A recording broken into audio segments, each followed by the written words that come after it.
everybody, this is Kevin, the Canadian Hillbilly, and, well, a little bit of an update. I managed to find myself a job. Bonus. So, the thing is, though, the job is about 1,000 kilometers away from my home base in Mackenzie, BC. I'm in Glendon, Alberta right now. And so, like any good road trip, when you're taking your mobile hillbilly headquarters with you, you know, you want to change the oil out in your vehicle. It's time to take the tires off the vehicle, the winter ones, and put the summer ones on. And during that process, the oil change went flawless. I gotta say that much. That was a bonus. Taking the tires off, though, there was a few mechanical issues that I stumbled across. One being the tie rod on the passenger side. You know, you put the grease in the nipple and you see the grease ooze out through the rubber. That's when you know it's screwed up and it's time to change out. Okay, not so bad. So we're at like what, $100 for the oil, maybe $37, $40 for the filter. Tie rod end, $137. And you know, before I did the tie rod, I'd take off the back tires too, and then I realized I had a leaf spring that was broken on the driver's side. So the leaf spring, well, I ended up having to buy two, or else it screws up your alignment in your vehicle. 2 leaf springs was $1,125. That was the cheapest price I could find. I shopped around to 4 different shops. And that was on a Wednesday. I went and picked them up on a Thursday when I went and got my lovely daughter Maggie in Prince George.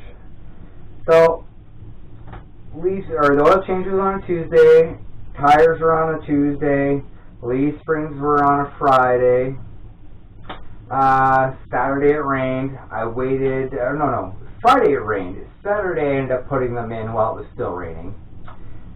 Nothing like pulling wrench outside on a ground while wearing rain gear. It sucked.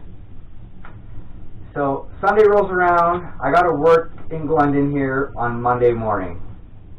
So I'm like, Sunday morning, I'm gonna skip church for the first time in like 4 months, just so I can get here. I'm okay with that. The congregation, I'm sure they'll understand. You know, a guy's got to pay the bills, got to get ahead. So I get up at 2 o'clock in the morning and start out and driving. So I got the leaf springs in the truck, I got the tire rod changed in the truck, I got the summer tires on the truck, but I didn't drive the truck far enough and retorque the tires. I made it like 100 kilometers outside of Mackenzie, and I developed a little bit of a vibration coming out of my front end, and I'm like, shoot, I totally gapped out and torquing the tires. So I pull over to retorque the tires, and on the passenger side of the front end, I find a broken stub. And so, you know, that's great. Broken stud. That sucks. Tighten up the rest of the tires. Keep on trucking. It's going to be a long drive.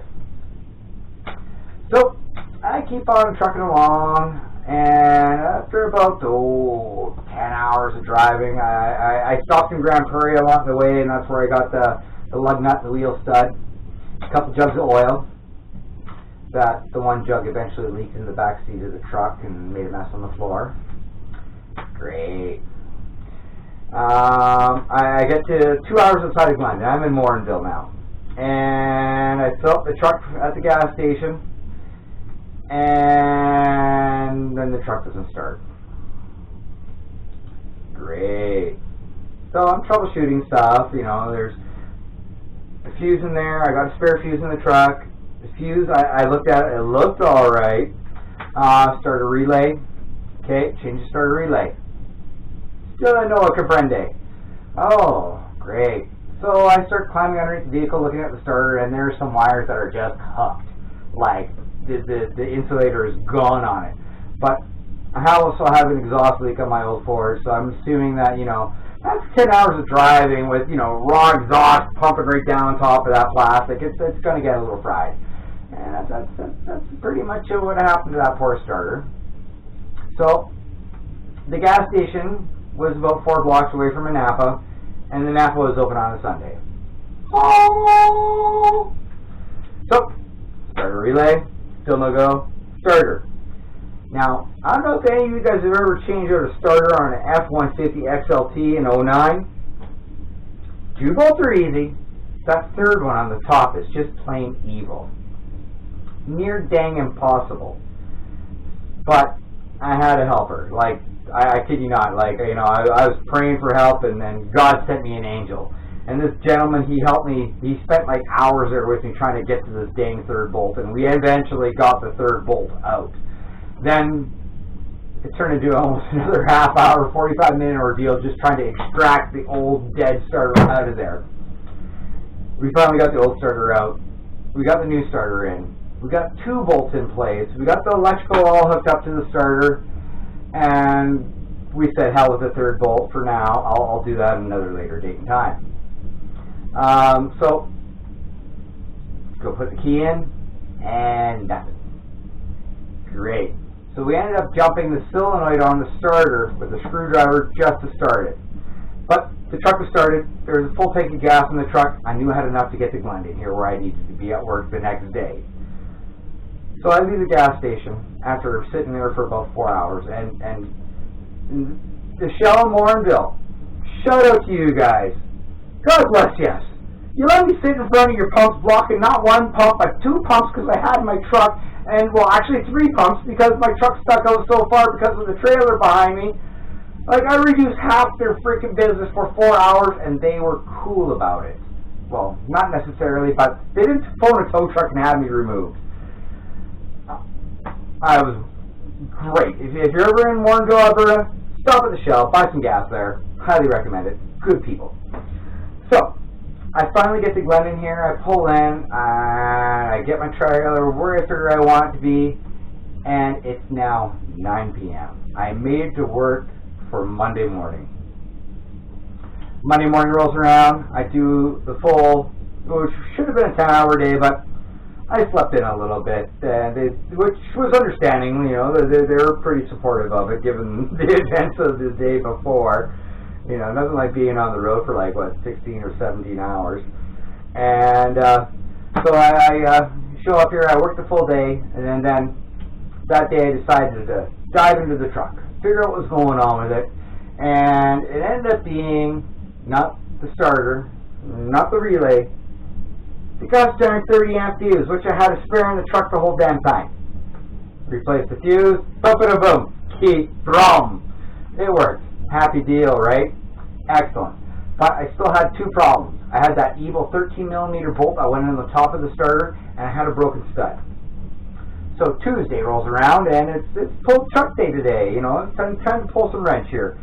And so I got the truck up. I took the tire off on the passenger side front tire. I removed. And I just got to close this fire off. It's getting dang hot in here. Nothing like having heat in Hillbilly Headquarters. Nothing like having heat in Hillbilly Headquarters number 2, the mobile Hillbilly Headquarters. So, I'm here. It's Tuesday. It's day 2 of being here in Glendon, and the people of Glendon are awesome, by the way.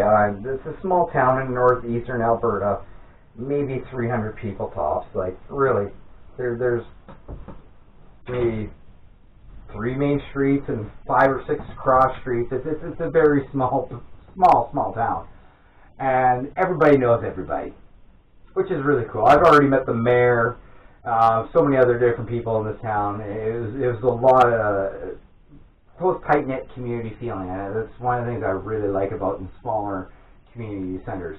So back to the 13mm starter, or 13mm bolt for the starter. The bolt is inaccessible. You can't see it. You can feel it.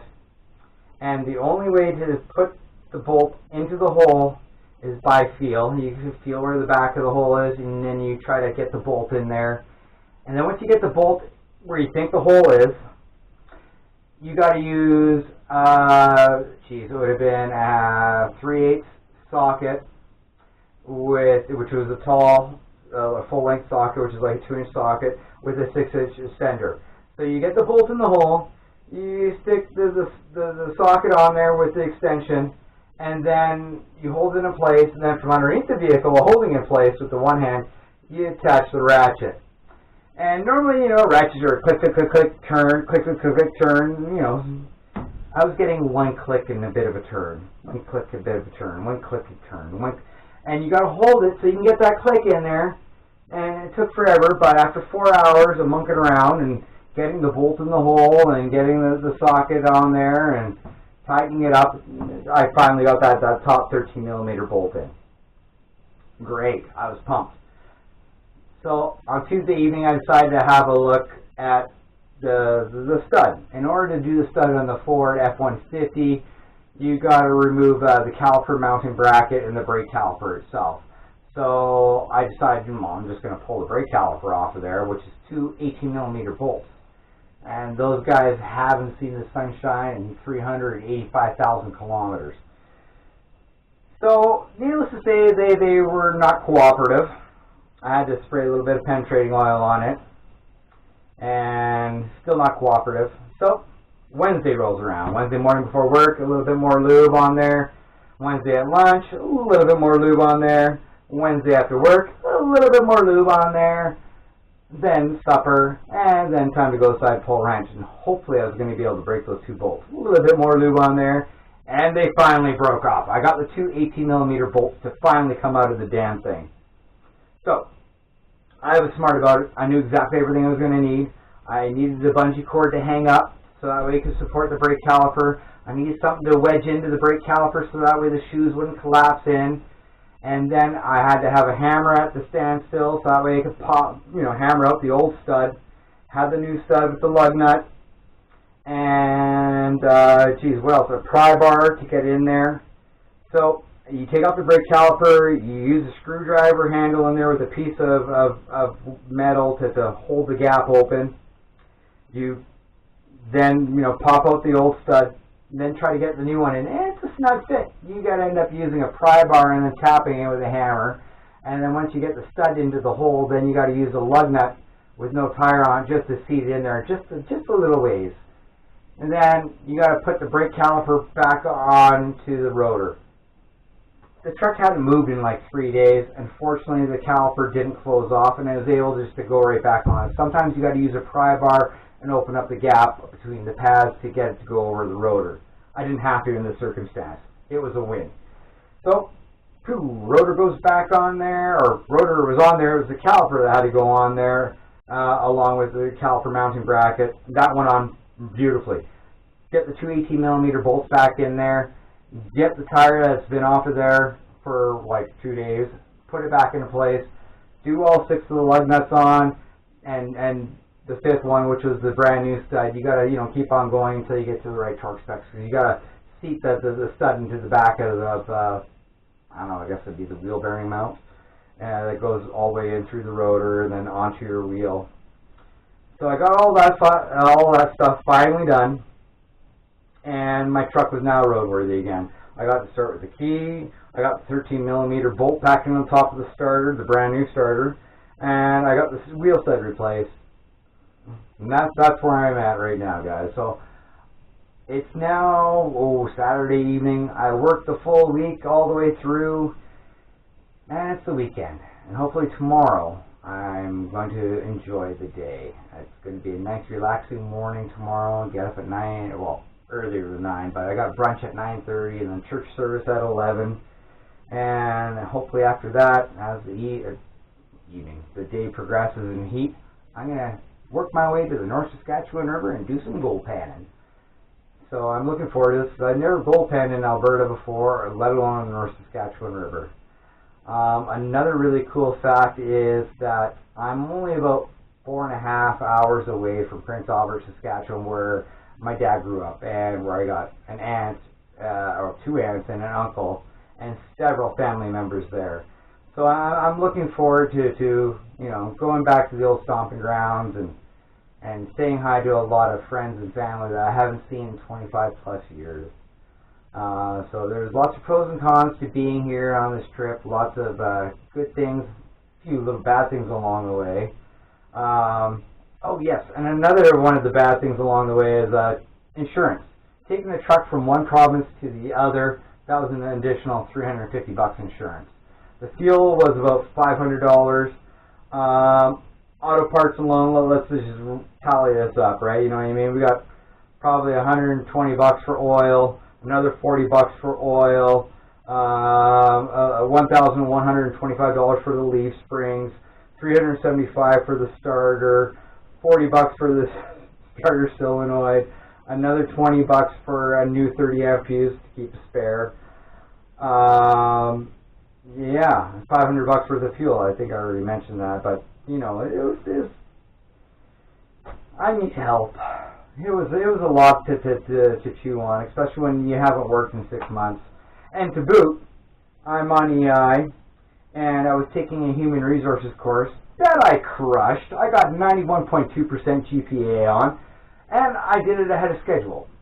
Unfortunately, doing ahead of schedule threw a monkey wrench into my EI, and they got to reevaluate a bunch of stuff. So I didn't get any pay for that. Great.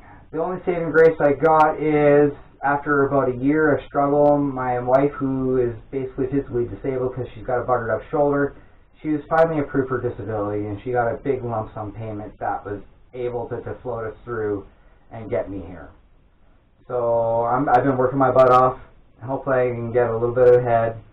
I've been behind on child support for Maggie to Maggie's mom for some time, so hopefully I can make up on that. And you know, things are always tight, but somehow I always make it through. And you just gotta believe, you gotta have faith, and you gotta trust in your abilities. And you can't give up. That's the most important thing I got for you guys out there that watch my channel on a regular basis. Life's gonna throw so many different things at you. It's not gonna be easy. And whenever you think you're gonna get tossing the towel, like when I was in Morinville, I called DCA. I was done. You know, and the guy showed up to help me out, and he did. The odd part about it is the BCA guy that I phoned, he was like an hour and a half outside of Morinville. He also worked at the shop that I was going to eventually have the truck towed to, and we were able to repair the truck and get it on the road just before he arrived at the site to tow my truck. And so it was just a wonderful meshing of divine intervention, if you will, that allowed this to happen for me to be here on time and not miss 1 hour. You know, it worked out really well. So don't give up. Have faith in yourself, and when in doubt, ask for help for the world around you, and you might just get lucky. So reach out, be a good person, and you see somebody else reaching out, be a good person to them. You know, believe in humanity, do your best you can, and just do your best you can. Reach out and communicate. Be thankful. Be articulate. Express yourself. Let people know what you're going through and the troubles and difficulties you may experience in your life. And maybe things might just work out well. It did for me so far. So my whole life's been a series of challenges and setbacks, but somehow I'm still here. You know what I mean? Like, I thought I was going to lose my home, years ago. And somehow I managed just by the tip of my fingernails, which I don't got much for fingernails, I managed to keep that house. So don't give up. Have faith in your own resiliency. Have faith in the humanity around you. And always be a good person. And be a good human being to the people around you. And it's going to eventually come back to help you out. You know, the jerks get jerked around, and the good people, they help out. As long as you're one of those good people, chances are you're going to do all right. So I'm just going to wrap this video up here, and I just wanted to give everybody a good update and tell everybody my horrendous story of my travels. But everything worked out well. So thanks for watching, and hopefully I'll see you next week. And if there's an interruption on my channel, I've been doing weekly videos, and if there's an interruption, well, it's probably due to my work schedule, because the only place I can really edit my videos, that's back at home. So I appreciate all your guys' loyalty. I appreciate your patience, and I'm very grateful to all my subscribers out there. And hopefully you guys learned a little bit from this video. I wish I should have filmed more of it along the ways, because it would have been, you know, a great chunk of documentary filming, but it was so time consuming and hard to do. It was just absolutely brutal. It took me almost like days just to shift gears and relax and get into a mindset where I could film the video. So I just want to say thank you for watching, and hopefully I'll see you next week, and hopefully there's no interruption to my video schedule. Thanks again for watching. Bye.